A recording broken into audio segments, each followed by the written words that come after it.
Credibility is the trustworthiness of a source. In this era of fake news, most people are naturally skeptical of many information sources, and that is reasonable. But many people think of trustworthiness as being a black and white issue. Peer-reviewed articles are trustworthy. Social media and news reports are less trustworthy. That is not completely true, or at least it is not that simple. Credibility depends on context. Who created the information, how it was made, the reason it was made, and who it was made for. Also, who is using the information and the reason they are using it are equally important. Let's compare peer-reviewed articles, a social media post, and a news article using those criteria. Peer-reviewed articles are created by the experts in the field or for the purpose of sharing experimental or observational data or textual analysis. They are written for other scholars, and the process of the writing is what most sets them apart. Writing a scholarly article takes months or even years of research to fully position the work within the prior scholarly conversation. It then requires gathering and analysis of evidence or data, several revised drafts, and most importantly, peer review by other experts in the field who judge the methodology and analysis in the article to be credible. The work required to produce a scholarly article and the peer review process set such articles apart as eminently credible. Social media posts, on the other hand, can be written by anyone, are usually written, often without research to support opinions or with facts or evidence, and are written to inform or persuade others.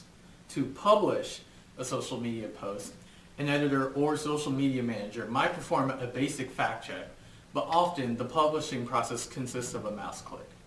News articles are similar. They are written by journalists who are rarely scholars of the subject they are reporting. Good reporters take care to verify the answers to all journalistic questions before publishing a story, but even so, they are often influenced by either left or right-leaning biases, their own biases, or the biases of the readers who must purchase the news story. Journalists have an editor that does a basic fact check and style check, but in the news business, the importance of breaking a story first can sometimes lead to sloppy fact gathering.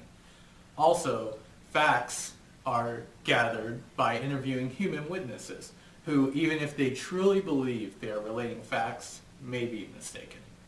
If we stop there, it is easy to see why most people trust peer-reviewed articles and feel compelled to work harder to verify the information they find on news outlets and social media. But what about the last two criteria? Who is using the information and why? What if the person using the information is an historian or a cultural anthropologist or a political scientist? All of these scholars would find the peer-reviewed article trustworthy, even as they read it critically. But they might find equal value in the news stories and social media posts because they provide evidence, primary source evidence, of the mood, attitudes, or beliefs of specific individuals or social groups in a specific time period. In this context, as evidence of mood, attitudes, or beliefs, the news reports and social media posts have significant scholarly value. And academic work is not the only context in which we need information. If you simply want to know whether it's worth the money to buy tickets to the latest blockbuster movie, you don't need a literary analysis of its themes. Reading a bunch of reviews from regular people who watched the movie will be enough for you to make a judgment.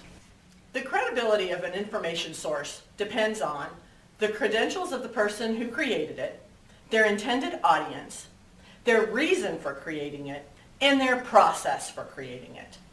Credibility also depends on the user of the information. Why do they need it?